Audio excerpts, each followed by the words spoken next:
So, among the main reasons for creating and running an SEZ, people have identified these motives.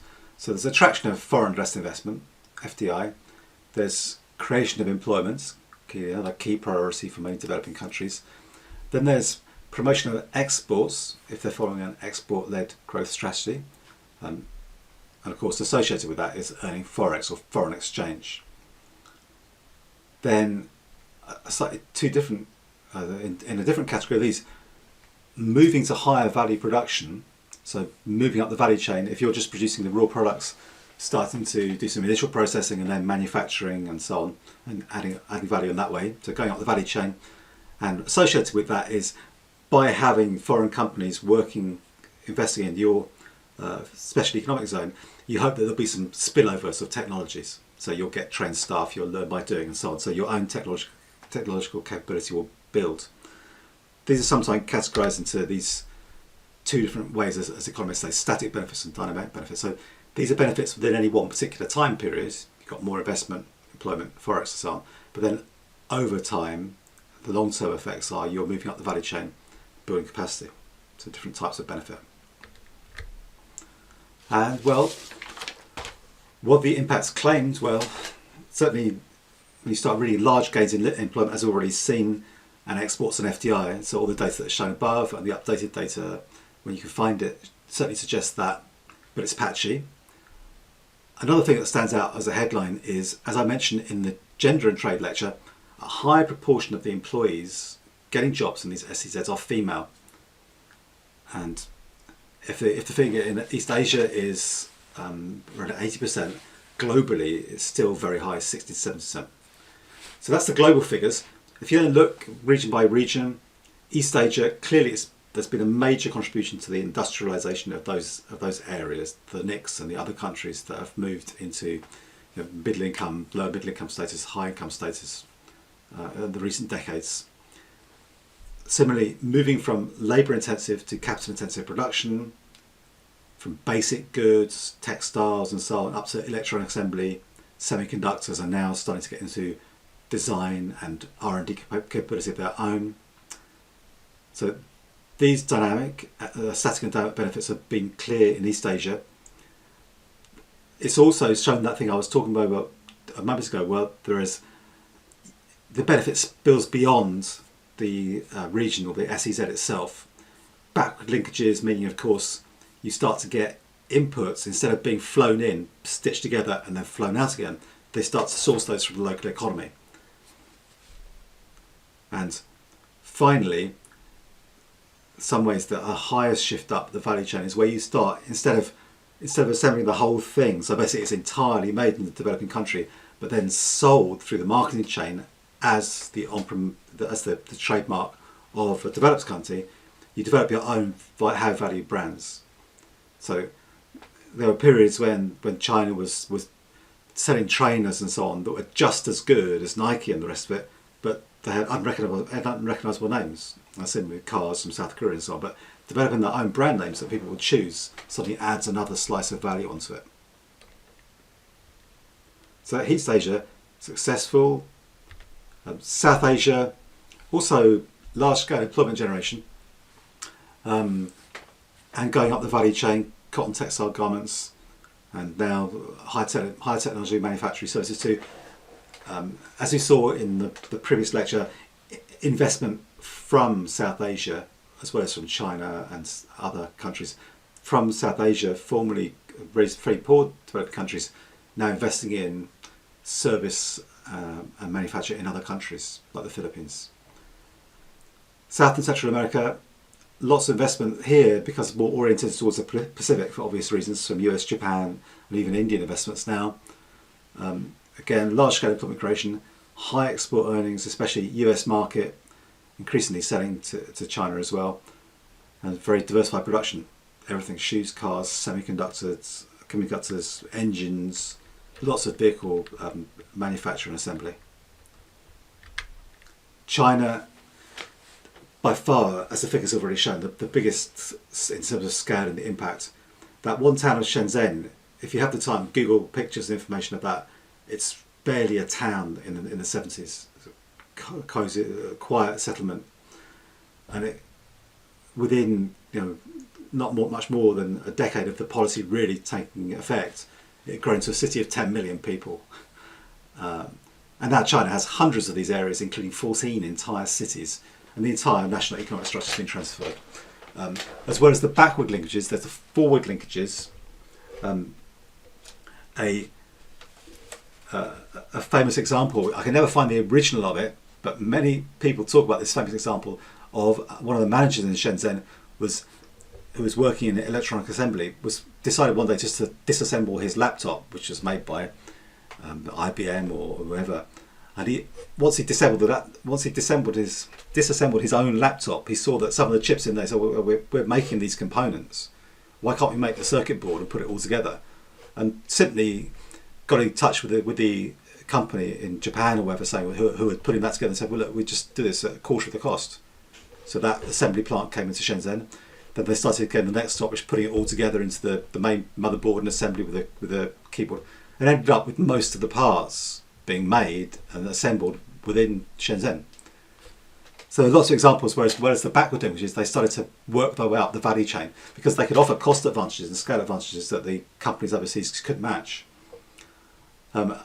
Now, really, almost for our topic, the interesting part, maybe for me with my sub-Saharan Africa focus, is this: that model's starting to get exported to other countries, including as of 2012-6. Now many more than that after this report was written, the World Bank one. And I hope we're going to concentrate on some of these articles in the discussion. Within China, the way some people will express this is that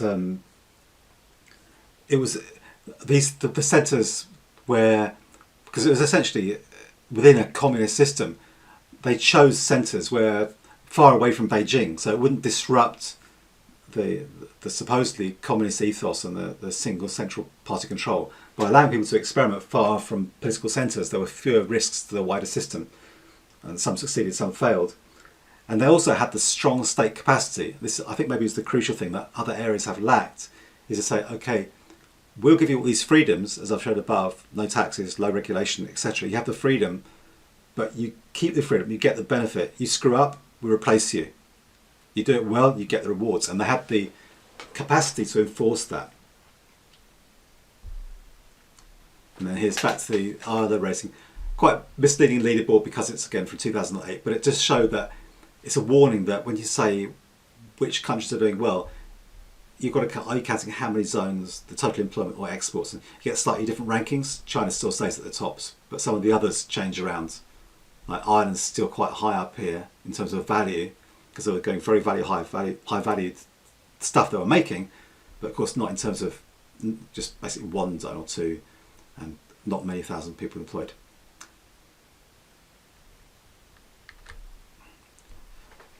Okay, so what do we say next? I think it's clear that have been enormous, unless you take a radical position that economic growth is somehow a terrible thing, bad for the planet, all the rest of it. If you take the view that dramatic economic growth is a really important thing for reducing world poverty and other reasons, that's the main one actually, then it's undeniable there have been enormous impacts, enormous benefits in many different areas, and there seems to be a lot of potential. However, there have also been a lot of very strong criticisms, some of which it's hard to ignore. So let's just look at the downsides in the next section. India, as I said, got in really early, 1965, but for many really decades after that, the EPZ policy in India, in terms of economic impact, didn't really move the dial at all. There's a couple of really good articles in that, really forensic analysis of the period of the Indian performance, decade by decade, looking honestly at where there were successes and where things had gone wrong. General agreement that there was just too much regulation, maybe hangovers of the excessive bureaucracy that the British left behind, perhaps, but multiple clearance needed for investments at the national level, state level, different sectoral approaches. Very poor links with the rest of the domestic economy. So even where a zone did well, it just brought in some export earnings. They were distributed among certain elites that managed to get control of that, and not much impact outside of the gates of that zone. High import dependence, so they did the thing of starting off by doing this, importing stuff, adding some value by assembly and exporting it again, but they never got past that stage. They never managed to develop the backward linkages. So you're adding value to stuff that is being produced inside your country. And the imports were value.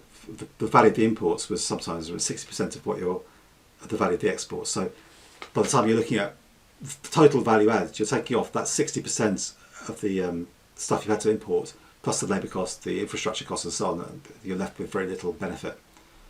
A lot of controversy, particularly over land acquisition. It's said that in India the total investments and the total political reservations of land for these areas over the decades have been extremely impressive, but that impressive record isn't matched by the actual output.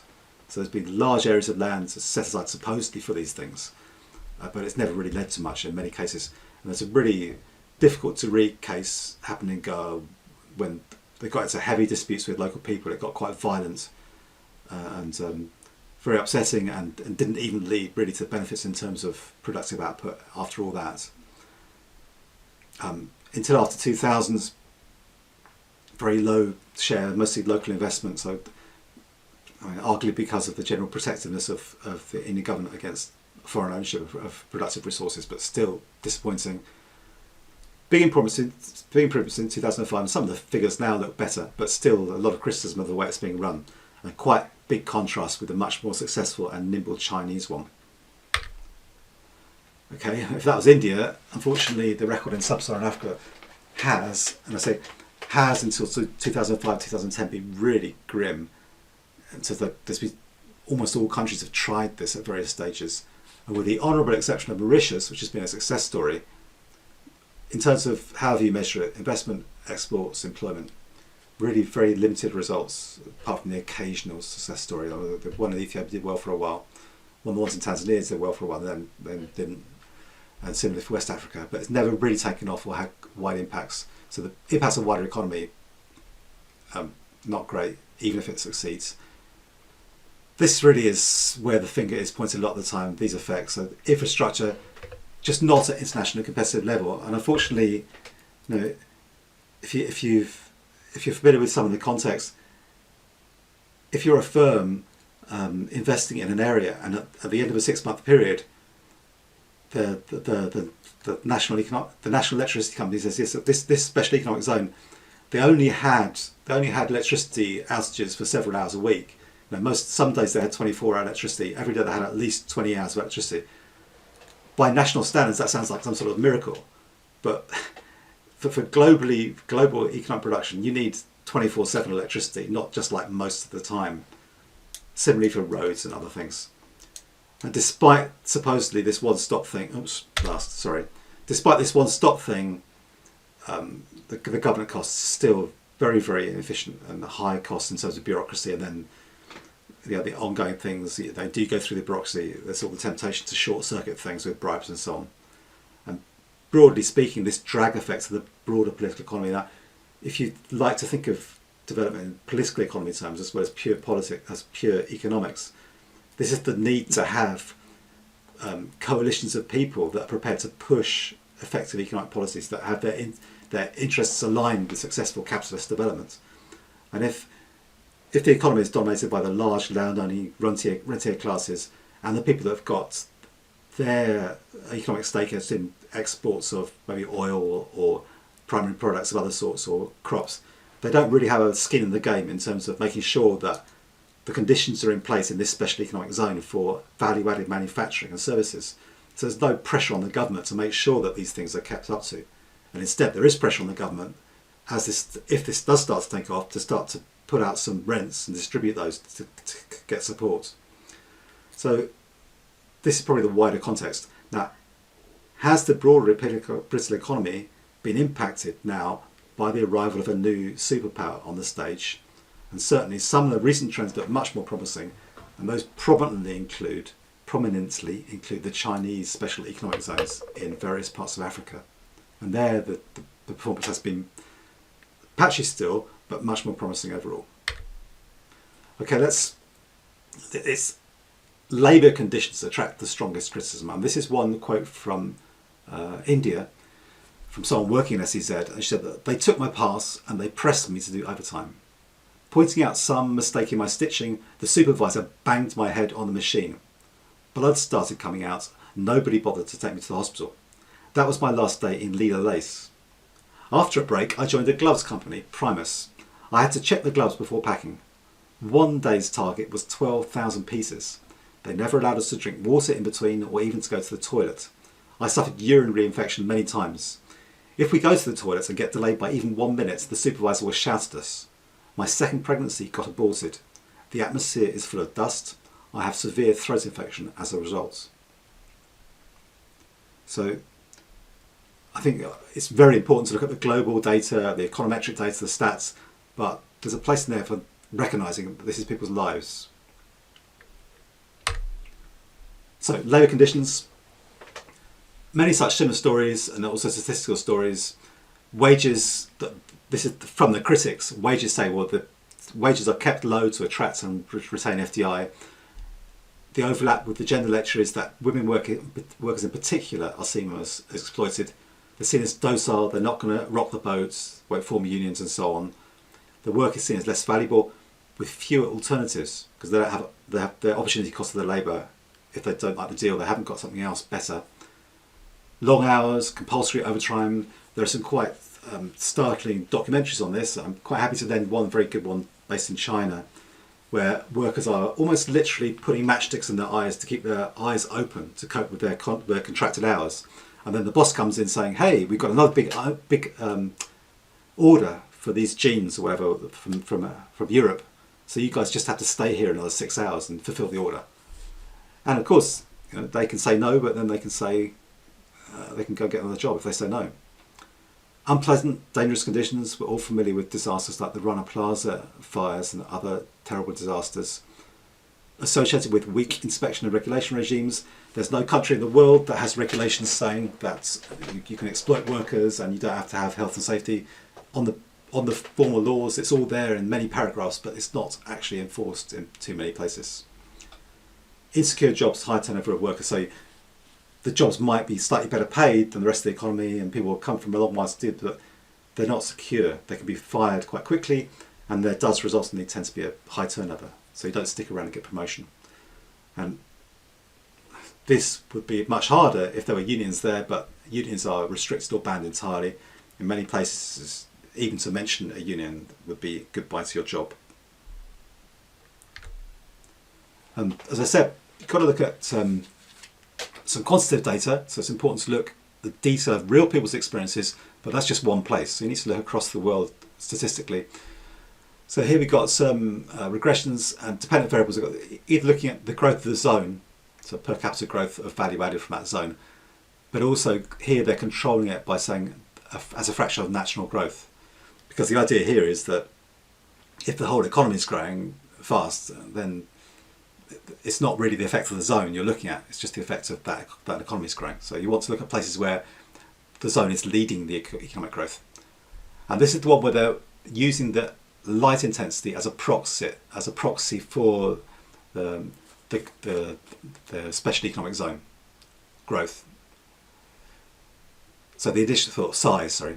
So the initial lights in the zone, in all cases, in negative, meaning that starting from a lower base, you tend to grow faster, so you're more dynamic. Years in operation, however, is all negative, suggests that there's a tailing off, so it's the younger ones that grow more quickly. And this is hard to bear in mind at the time, but the size at the time. So the larger ones tend to grow fast, but when they've started small, they tend to be fast growing. Some of the things more patchy. There's some limited evidence that high tech is not, certainly not any higher, but it tends to be lower growth than less high tech stuff. Actually, I think I should go slightly. Sorry, that's a slightly better.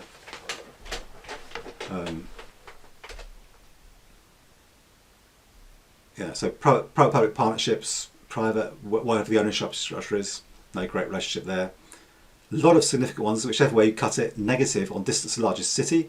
So putting them too remotely from a large city causes problems. That was the experience with one of the Ethiopia ones. It really hit the buffers in terms of being sort of in the middle of nowhere.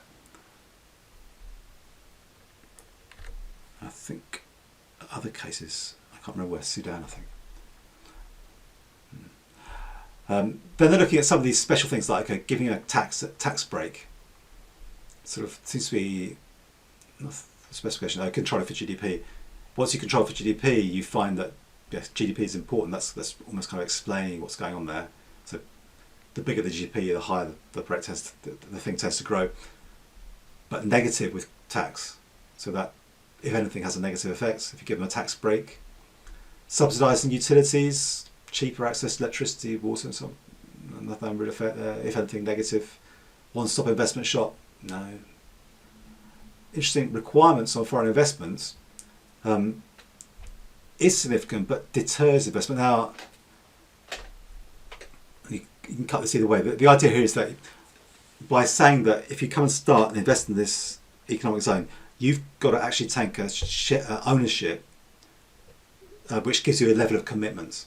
So you're not just buying a bond that you can share overnight. It's not hot money investment, it's committed investment. So they require a certain proportion of investment from the overseas partner in order to get the breaks. If they do that, it seems to give slightly lower growth. But the question is, to the one says, is this slightly lower growth worth trading off for in terms of you actually get the investment in the first place? But in terms of growth effects, negative. Nothing much from having an independent zone regulator. Regional to national, this is an interesting one. It suggests that it's negative if the region you invest in is relatively wealthy compared to the national levels. So it is quite effective to invest in the slightly poorer areas, yeah, as long as they're not too remote and cut off, because that's what the previous coefficient was telling us. And countries that have already got a fair level of industrialisation, because they're just there's more forward backwards linkages, there's more capability of providing the infrastructure, and the general political economy tends to be more favourably developed. Is one interpretation. And proximity to markets, yeah, clearly positive all round. All these things the World Bank produces, like the World Bank's rule of law code thing, is not very. Not very. I'm not used to touchscreen here. Rule of law not very significant. GDP, interestingly, per capita GDP turns out to be not significant.